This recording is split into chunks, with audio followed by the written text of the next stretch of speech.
तो now definition of isobars write down करना। The atom of different element, the atom of different element, the atom of different element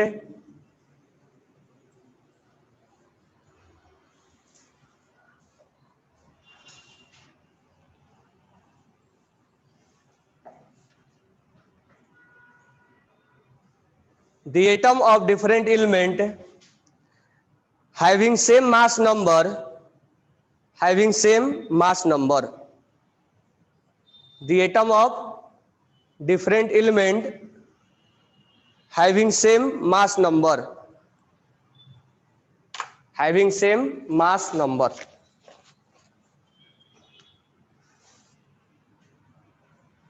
example लिख लो C614 और N7 और 14, दोनों का मास same है। Argon,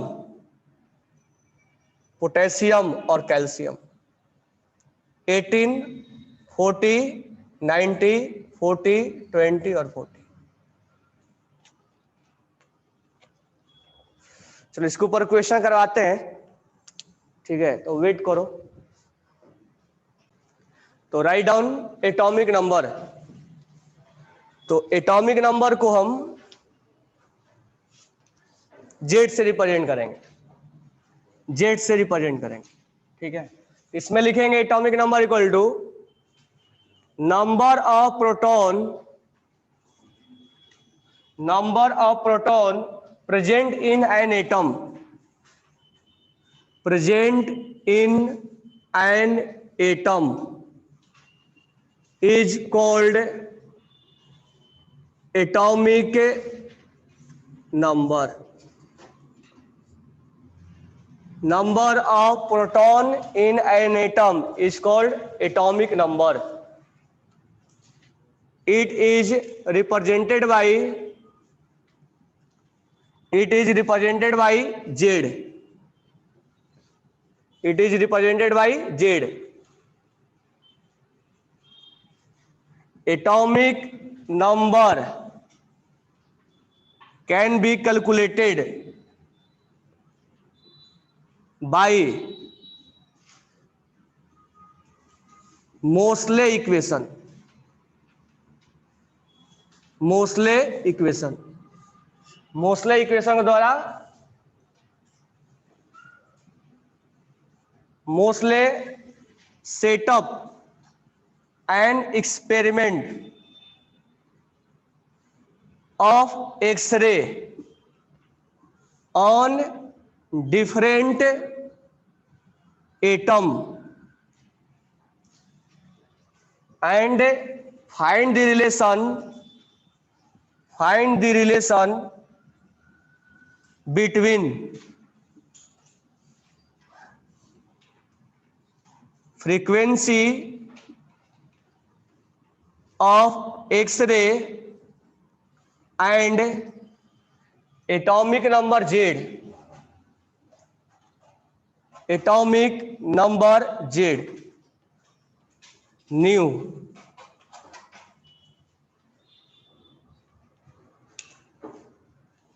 तो एटॉमिक नंबर में ये तो पढ़ के आए होंगे, एटॉमिक नंबर किसको बोलते हैं? तो नंबर ऑफ प्रोटॉन को हम एटॉमिक नंबर बोलते हैं और इसको रिप्रेजेंटेशन जेड से किया जाता है। अब यहां से मोस्ले नहीं पढ़े तो मोस्ले को ध्यान से देखो। मोस्ले ने एक एक्सपेरिमेंट सेटअप करता था और उसके अंदर एक्सरे का बम्बारमेंट कराता था, कोलिजन करवाता था उस एटम के ऊपर, और उसके बाद उसने फ्रीक्वेंसी ऑफ एक्सरे, जो एक्सरे एटम के ऊपर पास करवाता था, और एटॉमिक नंबर में एक रिलेशन निकालता था। तो उस रिलेशन में हम पढ़ेंगे मोस्ले इक्वेशन, मोस्ले इक्वेशन। तो जो मोस्ले इक्वेशन है वो है Moseley equation, root under frequency जिसको न्यू बोलते हैं, equal to A Z minus B. तो ये क्या है? This one is frequency, frequency of X-ray, और ए क्या है, A and B is constant, यहां लिख दे रहा हूं मैं, A and B is constant.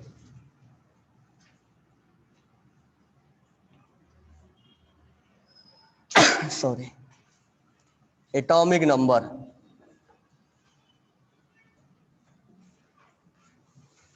और जेड क्या है, एटॉमिक नंबर है। ठीक है, तो मोस्ले ने एक इक्वेशन सेटअप करता था और उस एटम के ऊपर एक्सरे पास करवाता था, और उस एक्सरे में और एटॉमिक नंबर में एक रिलेशन निकालता था, और ये रिलेशन के बाद उसने डायरेक्ट एक इक्वेशन दिया हुआ है, कई सेटअप बनाया होगा, उसके बाद एक रिलेशन मिला उसको, और उस रिलेशन को हम बोल देते हैं Moseley equation, root under frequency equal to A Z minus B.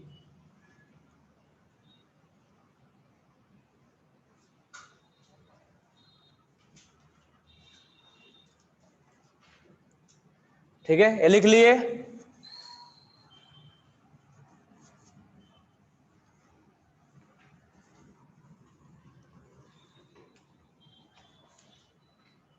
हो गया सबका?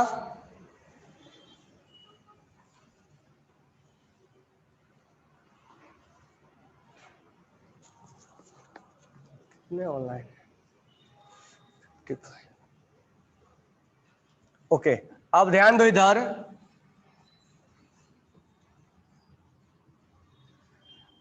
अब इस जो मोस्ले इक्वेशन है इसके ऊपर हम क्वेश्चन देखते हैं कैसे क्वेश्चन आएगा। तो इस मोस्ले इक्वेशन को हम स्ट्रेट लाइन के ग्राफ से कंपेयर करते हैं। तो स्ट्रेट लाइन का ग्राफ क्या है, ग्राफ ऑफ स्ट्रेट लाइन,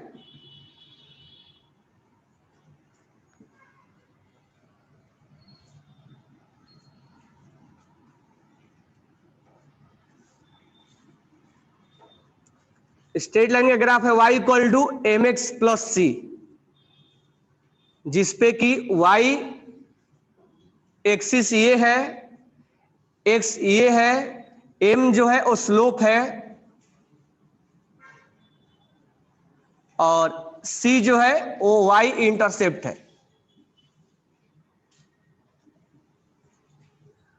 अब इस ग्राफ को हम मोस्ले इक्वेशन में सेटअप करते हैं। तो root under frequency equal to A Z minus B. तो देखो यहां पर तो y मिल गया, लेकिन x यहां डायरेक्टली नहीं मिल रहा हमें। y equal to M X plus C पे इस इक्वेशन को हम सेट करेंगे। तो पहले हम दोनों इक्वेशन को, तो ये डायरेक्ट नहीं दिया जाएगा, इसको हमें इस फॉर्मेट में लाना पड़ेगा, ये डायरेक्ट नहीं दिया जाएगा, इस फॉर्मेट में लाना पड़ेगा। तो फॉर्मेट में लाने के लिए हम क्या करें, तो ये तो हमारा y बन चुका है, दिस वन इज y, क्योंकि हमें ग्राफ किसके बीच में बनाना है, ग्राफ हमें बनाना है रूट अंडर फ्रीक्वेंसी के बीच में और z के बीच में। तो ये y एक्सिस तो हमें मिल गया, और ये हमें x को अलग निकालना है। तो हमें जो ग्राफ ड्रॉ करने हैं वो रूट अंडर फ्रीक्वेंसी और z के बीच में ड्रॉ करने। तो हमारा मेन ये मोस्ले पढ़ने के पीछे पर्पस ये है कि हम इस ग्राफ को ड्रॉ करें। तो किसके बीच में हम ग्राफ ड्रॉ करने हैं, root under frequency versus Z के बीच में, root under frequency versus Z के बीच में हम ग्राफ ड्रॉ कर रहे हैं। तो ग्राफ ड्रॉ करने के पहले हम इस इक्वेशन से क्या करेंगे, कंपेयर करवाएंगे। तो ये y है, तो ये y मिल गया, ठीक है। m और x इस फॉर्मेट में नहीं है, तो इस फॉर्मेट में लाने की कोशिश करेंगे। तो यहां पर हम लिख देंगे z और a दोनों में मल्टीप्लाई कर दिया हमने, और यहां a और b ये मल्टीप्लाई कर दिया। मल्टीप्लाई करने से क्या मिलेगा, ये हमें y मिल गया, और ये m और ये x, या a और z लिख रहा है, a और z, a और z। तो ये हमें मिल गया m और ये हमें मिल गया x, क्योंकि x एक्सिस पे z है।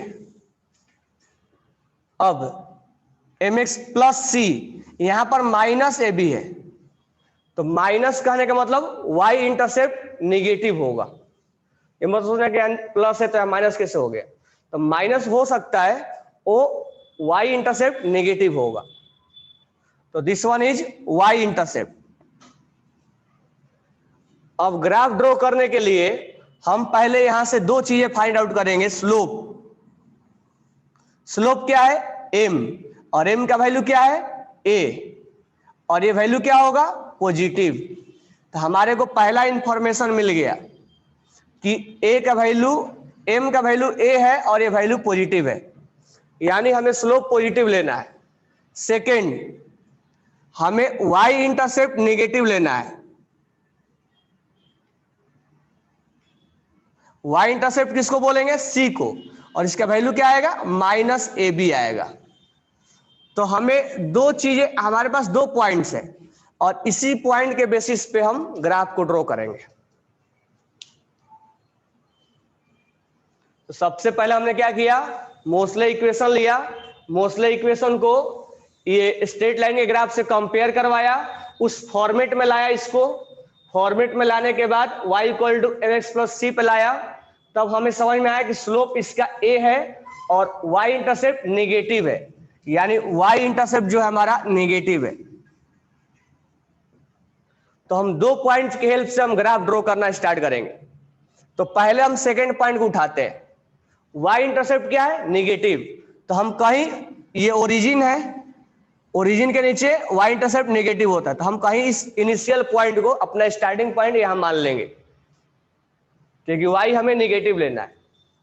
अब यहां से कहां जाना है, अब वो बताएगा स्लोप, तो यहां से हमें पॉजिटिव स्लोप बनाना है, तो यहां से हम ऐसे ड्रॉ कर देंगे। ये हमारा जो स्लोप बनेगा वो पॉजिटिव स्लोप है, यहां जो थीटा है वो पॉजिटिव स्लोप है। तो पहले इसको ड्रॉ करो।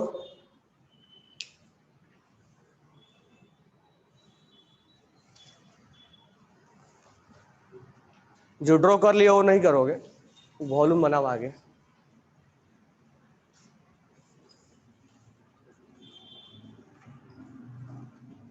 इतना पॉइंट्स क्लियर हो गया सबको? बैच 3,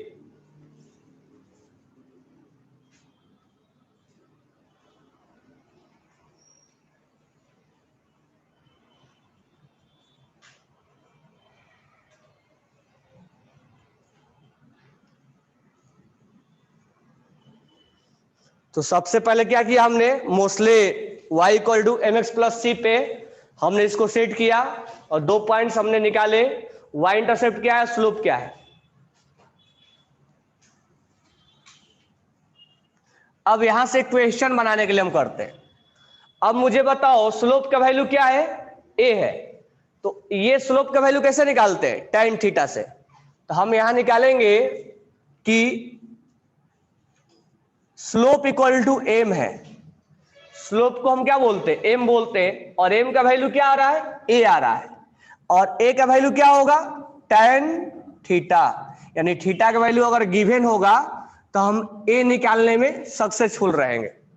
दैट मीन्स इस इक्वेशन में एक फ्रीक्वेंसी है और एक एटॉमिक नंबर है, और a और b कांस्टेंट है, तो a का वैल्यू हम ग्राफ से निकालेंगे, और उस ग्राफ का वैल्यू में क्या होगा tan थीटा।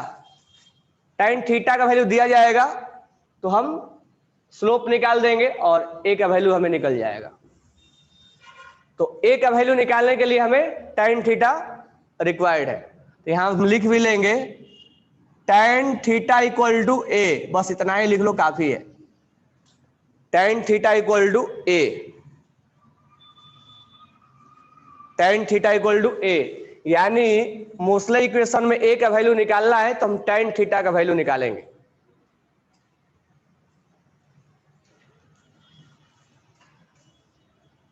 अब नेक्स्ट, अगर हमें ए बी निकालना होगा, सॉरी बी, तो हम पकड़ेंगे y इंटरसेप्ट, y इंटरसेप्ट, और y इंटरसेप्ट में जो वैल्यू दिया जाएगा वो वैल्यू है ए बी का, तो यहां से तो a मिल जाएगा और यहां से हमें b मिल जाएगा। वाई इंटरसेप्ट का ये वाला वैल्यू दिया जाएगा, 1 है या 2 है या 3 है, जो भी है वो दिया जाएगा। तो इस 2 पॉइंट से हम ए और बी निकाल लेंगे। तो यहां से ए का वैल्यू tan थीटा से निकालेंगे और बी का वैल्यू वाई इंटरसेप्ट से निकालेंगे। बाकी बच गया 2 अननोन, फ्रीक्वेंसी और जेड। तो जेड दे दिया जाएगा, फ्रीक्वेंसी पूछेगा, फ्रीक्वेंसी दे दिया जाएगा, जेड पूछेगा। ठीक है, तो इक्वेशन कर लेते हैं। तो इक्वेशन है अवस्थी में, राइट डाउन क्वेश्चन। एक ग्राफ बनाया हुआ, उसने ग्राफ बना के दिया हुआ है और यहां पे लिखा हुआ है tan 45 degree, sorry 45 degree theta दिया हुआ है और यहां O और X है, इसका वैल्यू 1 है। अगर अलग से लिखेगा तो OX का वैल्यू -1 लिखेगा, क्योंकि यहां तो इंडिकेट हो जा रहा है क्या कि ये ओरिजिन से नीचे है, इसका मतलब निगेटिव होगा। लेकिन यहां लिखने का तो हम 1 लिखेंगे। याद रखना ए बी का वैल्यू जो लेंगे वो माइनस में नहीं लेंगे, 1 लेंगे। तो ओ एक्स का वैल्यू मतलब क्या हुआ, वाई इंटरसेप्ट। ठीक है, और यहां पे दे रखा है जेड इक्वल टू 51, तो आपको फ्रीक्वेंसी बताना है कितना होगा। तो ये अवस्थी के क्वेश्चन है लेवल 2 में, लेवल 2 में क्वेश्चन नंबर 27। तो आप बताओ उसमें फ्रीक्वेंसी का वैल्यू क्या होगा।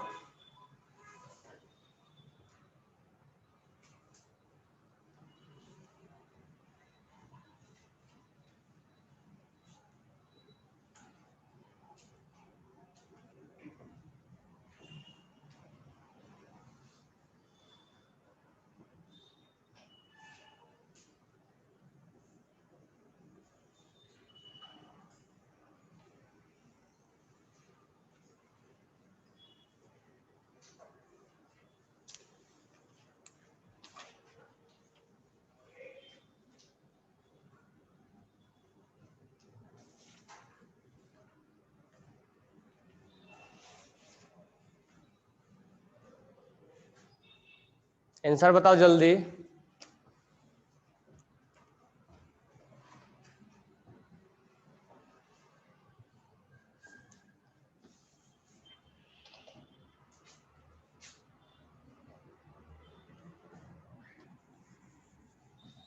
चलो, फ्रीक्वेंसी हमें निकालना है, तो हम लिख देंगे फ्रीक्वेंसी।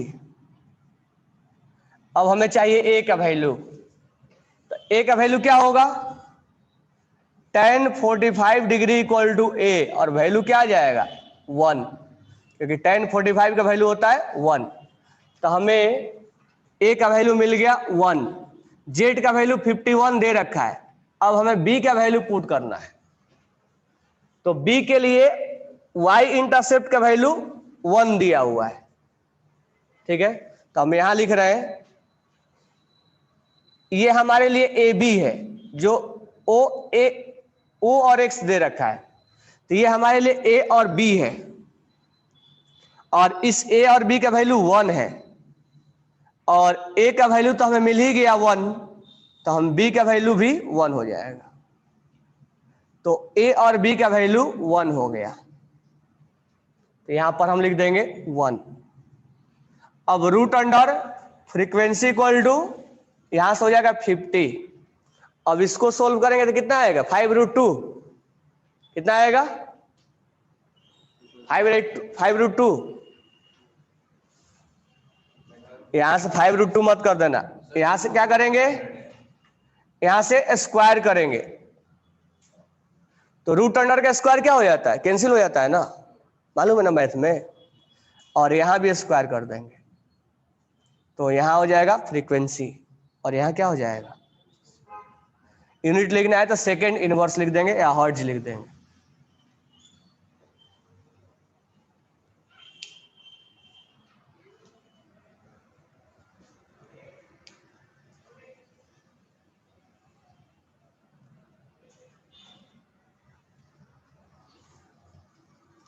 सबको क्लियर हो गया ये?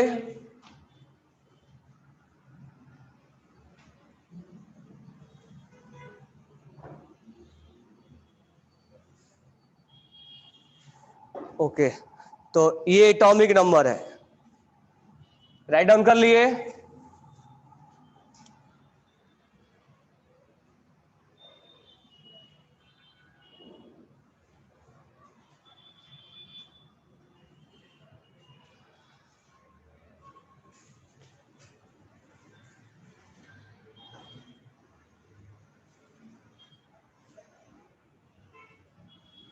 चलो हेडिंग डालो, atomic mass. Atomic mass,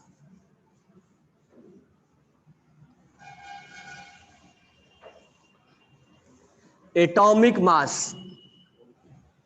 write down atomic mass. Atomic mass को हम रिप्रेजेंट करेंगे ए से,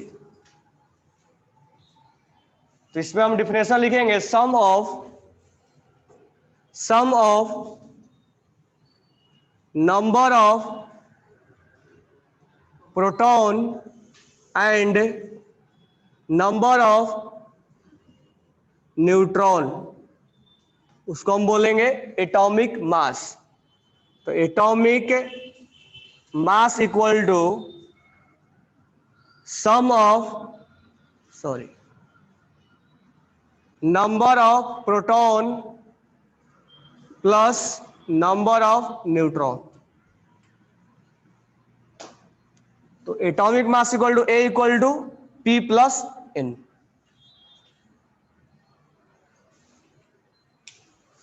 तो atomic number equal to proton plus neutron P plus N.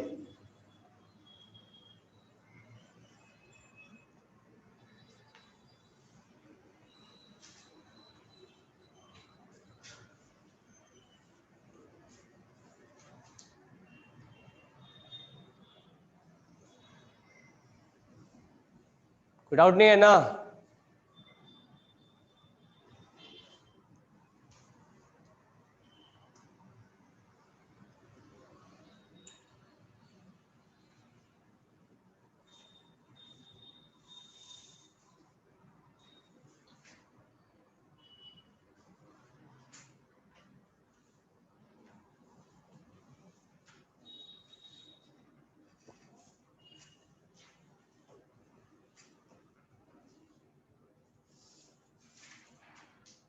Write down हो गया?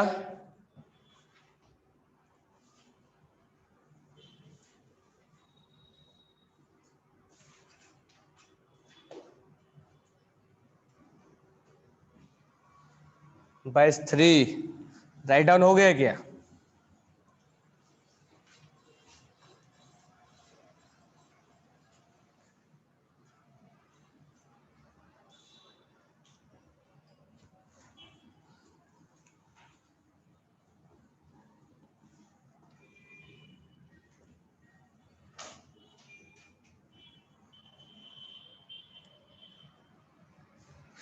तो एटॉमिक नंबर और atomic mass,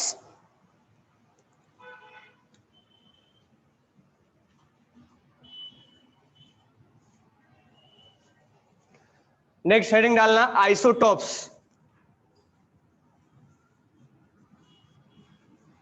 isotopes, isotopes, isotopes का क्या डिफिनेशन है?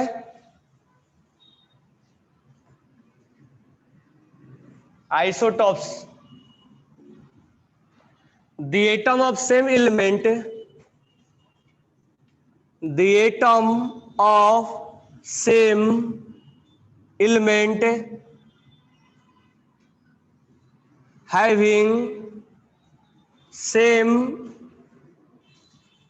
atomic number but different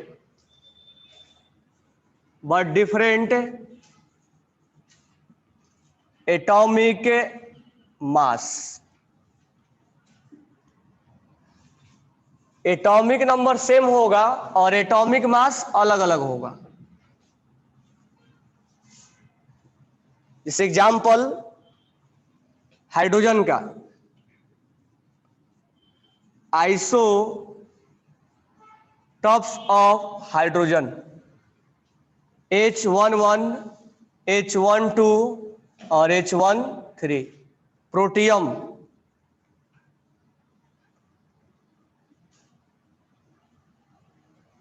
deuterium और tritium. This one is radio active.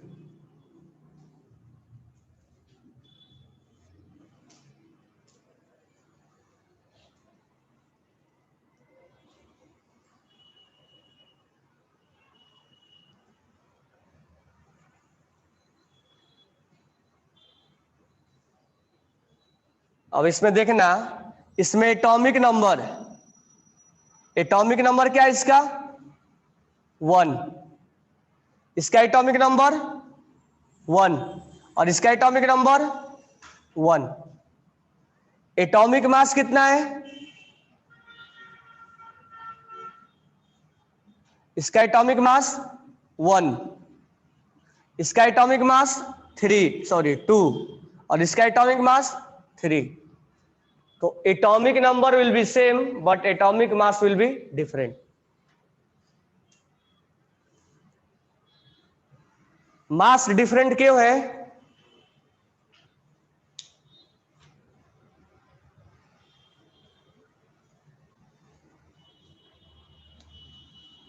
ये मास different क्यों है?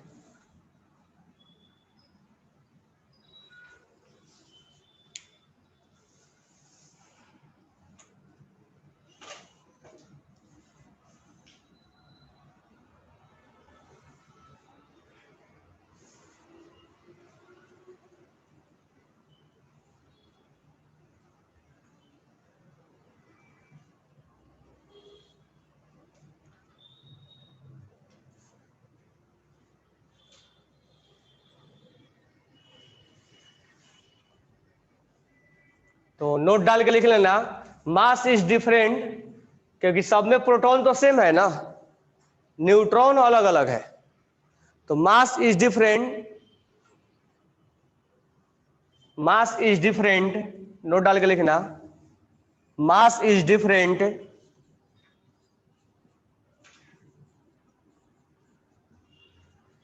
Because of different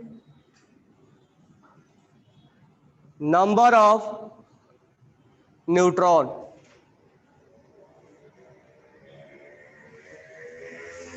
Mass is different because different number of neutron. Mass is different because different number of neutron.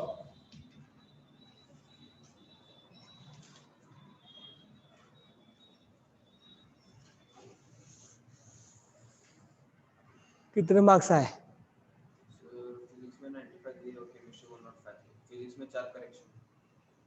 Chemistry में 5 number और बढ़ जाएगा। बोला सही आ गया है क्या? S309 वाला सही है? 5 नंबर कहाँ से बढ़ेगा फिर?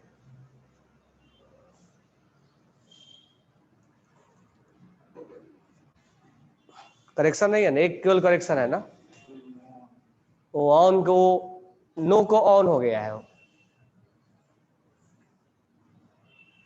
तो ये लिख लिए। तो आइसोटॉप्स के अंदर क्या सेम होगा?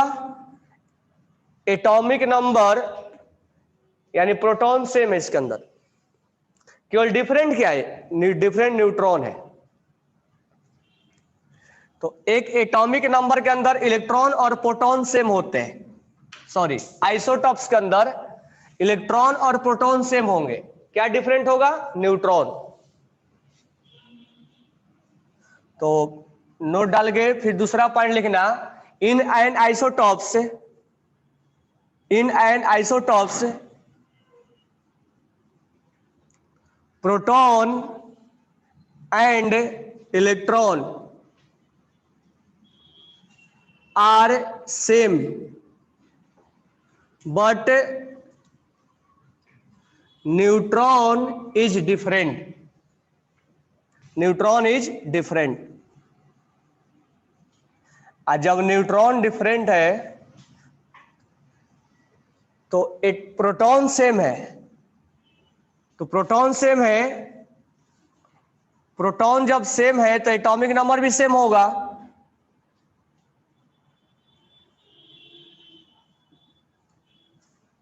इलेक्ट्रॉन सेम है, इलेक्ट्रॉन सेम है तो कॉन्फ़िगरेशन भी सेम होगा, कॉन्फ़िगरेशन भी क्या होगा, सेम होगा। न्यूट्रॉन डिफरेंट है, यानी न्यूट्रॉन डिफरेंट है, यानी मास डिफरेंट होगा। और जब मास डिफरेंट होता है तो फिजिकल प्रॉपर्टीज अलग होता है। फिजिकल प्रॉपर्टीज बोले तो डेंसिटी वगैरह, density, melting point, boiling point, और कॉन्फ़िगरेशन सेम है, इसका मतलब केमिकल प्रॉपर्टीज सेम होगा, केमिकल प्रॉपर्टीज सेम होगा। तो जब जब तुम्हें कॉन्फ़िगरेशन सेम मिले तो ये सोचना है कि उसका केमिकल प्रॉपर्टीज सेम होगा, यानी रिएक्शन करने का तरीके। और अगर मास अलग है तो उसका फिजिकल प्रॉपर्टीज, फिजिकल प्रॉपर्टी बोले तो डेंसिटी, क्योंकि मास वगैरह पर डिपेंड करेगा वो, बॉइलिंग पॉइंट, मेल्टिंग पॉइंट, ये डिफरेंट हो जाएगा।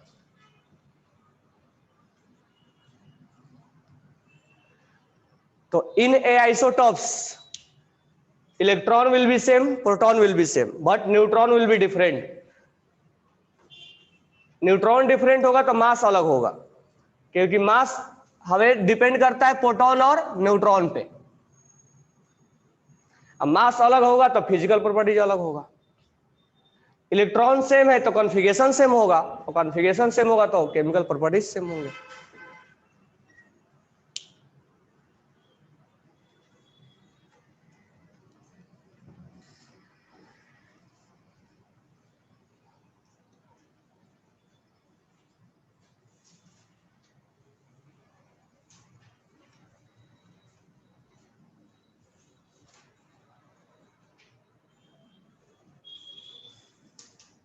राइट डाउन हो गया?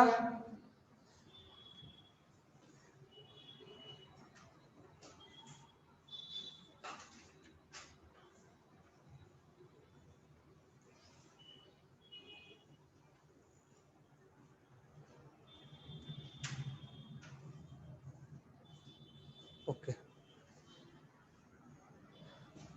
अब नेक्स्ट लिखना। अब आइसोटॉप्स जो होते हैं, जैसे हमने एक एग्जांपल लिखवाया, और भी एग्जांपल होते हैं, तो आइसोटॉप्स के ये नेचर में एग्जिस्टेंस का परसेंटेज अलग अलग होता है। तो आइसोटॉप्स के कुछ और एग्जांपल लिख लो। Isotopes of chlorine, isotopes of chlorine, chlorine का जो आइसोटॉप्स होता है C17 और 35, और एक होता है CCl17 और ये होता है 37, 35 और 37। आइसोटॉप्स ऑफ कार्बन, कार्बन के जो आइसोटॉप्स होते हैं वो होता है 12, 13, 14, C12, C13, C14। Isotopes of uranium, uranium के जो आइसोटॉप्स होगा वो 235 होता है, 237 होता है, 236 होगा, और 238 होता है। Atomic number 92।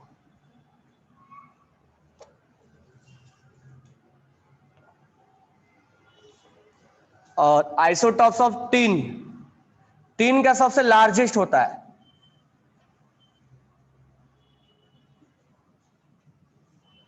और बहुत सारा होता है इसके टीन का। फंडामेंटल में लिखवाया भी था टीन, एटॉमिक नंबर 50। मैं यहीं पे लिख दे रहा हूं 112 114, 115, 116, 117, 118, 119, 120 और 122 और 124। कितने आइसोटॉप्स होते हैं? 11 सही 10 10 आइसोटॉप्स है इसके।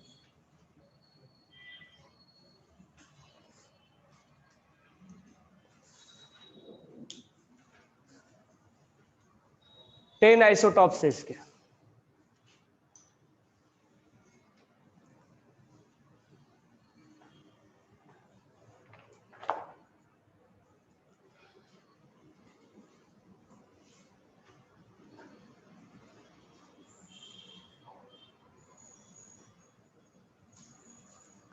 राइट डाउन हो गया ये। ऑक्सीजन का कितने आइसोटॉप्स होते हैं? 16 और 16। तो ये भी लिख लो, नहीं लिखा हुआ था।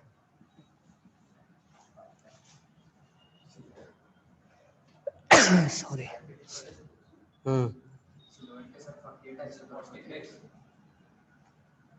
सिल्वर के कितने हैं?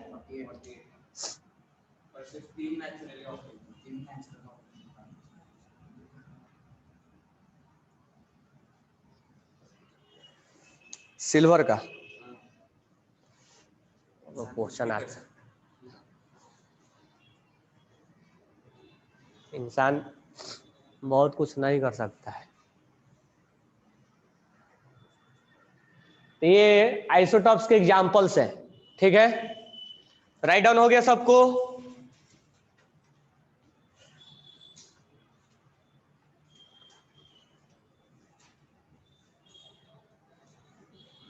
राइट डाउन किए क्या? अब आइसोटॉप्स में मान लो क्लोरीन है, तो क्लोरीन का परसेंटेज अलग अलग दिया है, परसेंटेज अलग अलग दिया है, और यहां से एवरेज मास फंडामेंटल में जो पढ़ाया था सब वही है। क्लोरीन का परसेंटेज अलग अलग दिया हुआ है, और इसमें हमें एवरेज मास निकालना होता है, ठीक है। तो हेडिंग डालना average mass of, average mass, simple सा फॉर्मूला है, ये कितना परसेंट है, तो इसमें मान लिया है W1% है।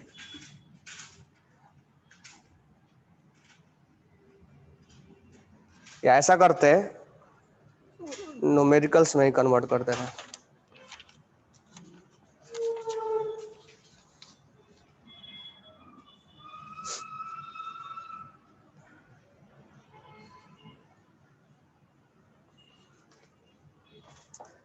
एक क्लोरीन में 20 और 80% लिखवाया था ना मास, देखना तो इसमें 35.5 आ रहा था। 25। एक क्वेश्चन, हम क्वेश्चन से ही बता दे रहा हूं तुम्हें। मान लेते हैं ये पहला कितना लिखा था, 25 या 75? 35 के लिए 25, 37 के लिए 75।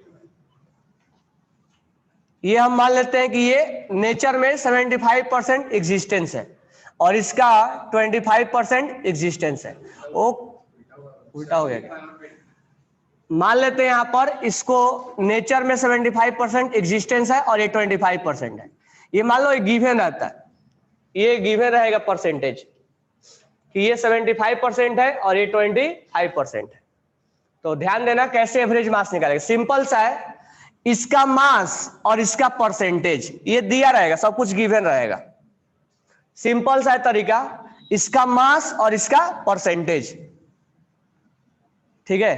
तो इसलिए मैं रिप्रेजेंटेशन नहीं दे रहा हूं, इसका मास ताकि पहले समझ लो, और इसका परसेंटेज को मल्टीप्लाई कर देना है, प्लस इसका मास और इसका परसेंटेज मल्टीप्लाई कर देना है, डिवाइड बाई इस दोनों परसेंटेज को ऐड कर देना है। और जब जब परसेंटेज ऐड करोगे हमेशा 100 ही आएगा, तो यहां नीचे हमेशा 100 ही रहेगा। यही है एवरेज मास निकालने का तरीका।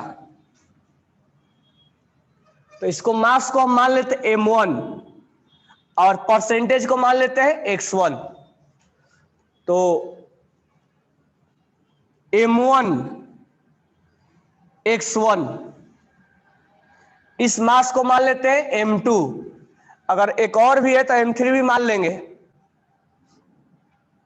तो यहां m2 मान लेते हैं और परसेंटेज को मान लेते हैं x2 है, divide by x1 plus x2, और ये x1 प्लस x2 हमेशा 100 ही आएगा। यहां से इसको कैलकुलेट करोगे तो ये आता है 35.5। एवरेज मास यही क्लोरीन का लिखा जाता है।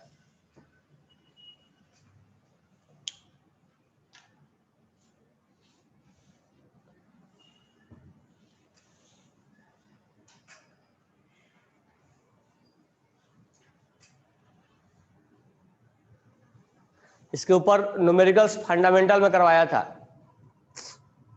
बाद में और करवा देंगे।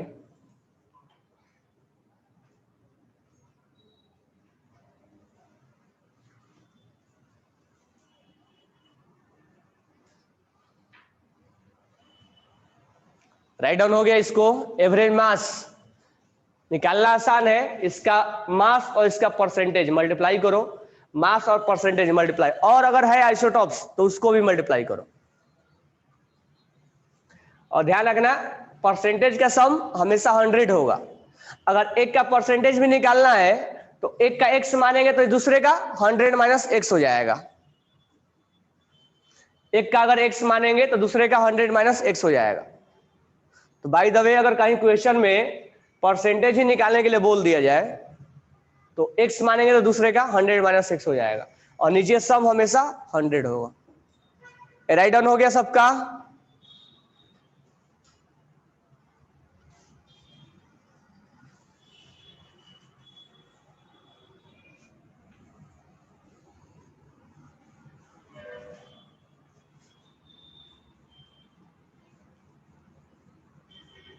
अब हम नेक्स्ट बात कर रहे थे आइसोटॉप्स के बाद आइसो बार, यही पढ़ा रहा था ना। चलो तो हेडिंग डाल लो आइसो बार। आइसो बार, आइसो बार का हमने डिफिनेशन लिखा था, the atom of different element, the atom of different element, the atom of different element having same mass number, having same mass number, मतलब कुछ ऐसे एलिमेंट होते हैं जिसका मास सेम होता है। ऐसा कोई भी एलिमेंट नहीं होता जिसका एटॉमिक नंबर सेम हो, लेकिन मास सेम हो सकते हैं।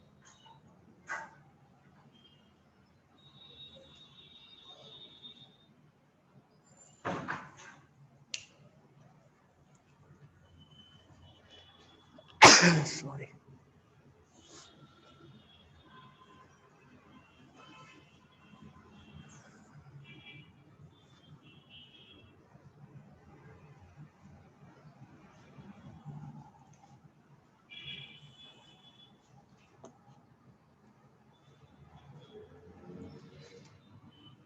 एग्जाम्पल लिख लेना, कार्बन और नाइट्रोजन C614 N714 मास सेम है। आर्गन 40, क्रिप्टॉन सॉरी पोटेशियम 40 और कैल्शियम 40, 20, 19 और 80। जेनॉन 130 और बेरियम 130।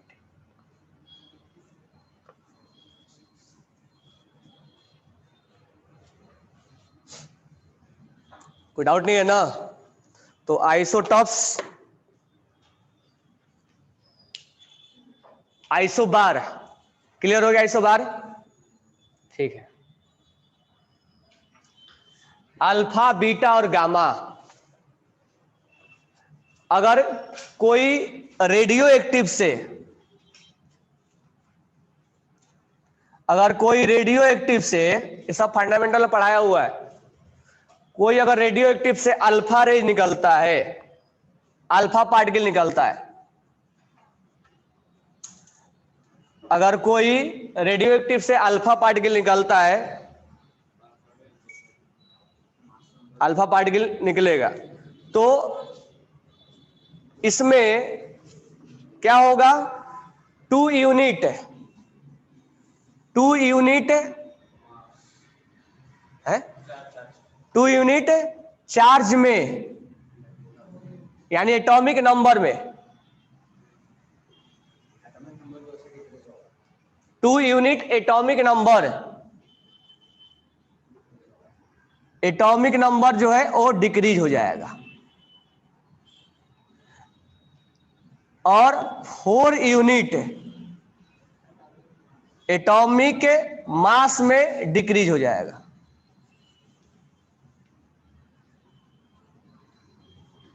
क्योंकि अल्फा पार्टिकल को हीलियम +2 से रिप्रेजेंट करेंगे, 2 और 4, इससे लिख लो 2 और, तो जब ये किसी से रेडियो एक्टिव से निकलेगा तो 2 यूनिट इसका ये एटॉमिक नंबर में डिक्रीज हो जाएगा, और 4 यूनिट एटॉमिक मास में डिक्रीज हो जाएगा।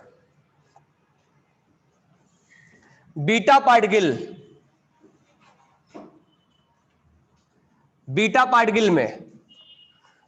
पार्टिकल में अगर कोई रेडियो एक्टिव से बीटा पार्टिकल निकलता है तो एटॉमिक नंबर में कितना का कमी आएगा, एटॉमिक नंबर 1 यूनिट क्या हो जाएगा, इंक्रीज हो जाएगा, डिक्रीज मत करना। हाँ, एटॉमिक नंबर 1 यूनिट इंक्रीज हो जाएगा।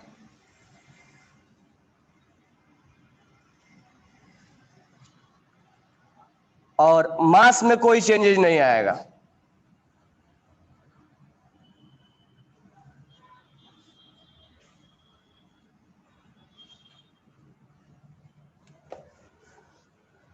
अगर गामा है तो गामा में कुछ भी चेंज नहीं होगा, नहीं तो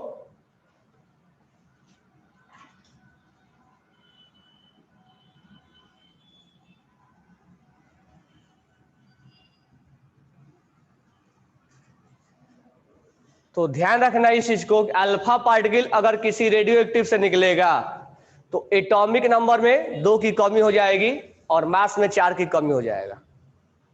बीटा पार्टिकल अगर निकलेगा तो बीटा पार्टिकल में एटॉमिक नंबर 1 बढ़ जाएगा, मास रिमेन सेम। ये सब फंडामेंटल में पढ़ाया हुआ है।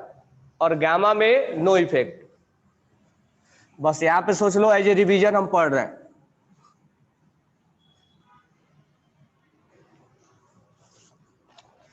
तो मुझे अब बताओगे यूरेनियम से अगर हम अल्फा पार्टिकल को निकाल देंगे ए, तो आपको बी बनाना है। बी क्या होगा? अगर बी से अल्फा पार्टिकल बीटा पार्टिकल को निकालेंगे तो सी क्या बनेगा? सी से अगर हम फिर से बीटा पार्टिकल को निकालेंगे तो डी क्या बनेगा?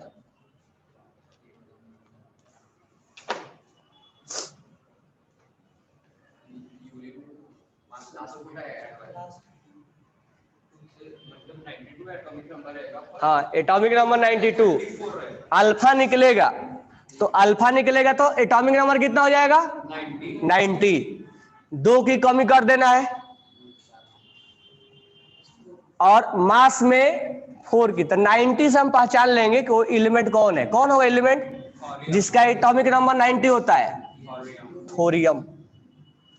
मास में 4 की कमी कर देंगे, 234। तो थोरियम का एटॉमिक नंबर 90 होता है। अब बीटा निकलेगा तो एक मास में बढ़ा देना है, एटॉमिक नंबर बढ़ा देना है। तो 91। तो 91 एटॉमिक नंबर किसका होता है? 91 किसका होगा? पीए का ना, पीए का होता है। Pa, और इसका मास कितना होगा 230। अगर फिर से बीटा निकलेगा तो डी क्या होगा, अब 92 हो जाएगा। एटॉमिक नंबर में एक बढ़ा देंगे तो 92 क्या हो गया, और मास उतना का उतना ही रहेगा। तो this one is D, this one is C, this one is B और दिस वन इज ए। अब आपको बताना है relation between A and D क्या होगा, एटॉमिक नंबर सेम है, मास क्या है, डिफरेंट है। Relation between B and C, relation between C and D, C and D, sorry C and D है, C and D, mass same है, atomic number different है, iso.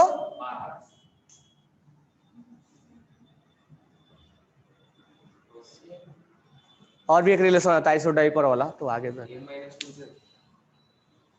A-2Z वाला बाद में आएंगे।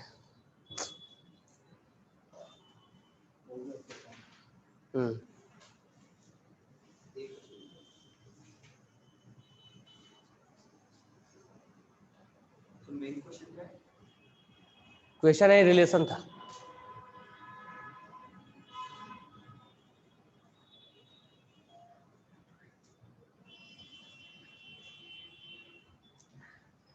तो अगर अल्फा निकलेगा तो एटॉमिक नंबर में 2 डिक्रीज कर देना है और मास में 4 डिक्रीज करना है।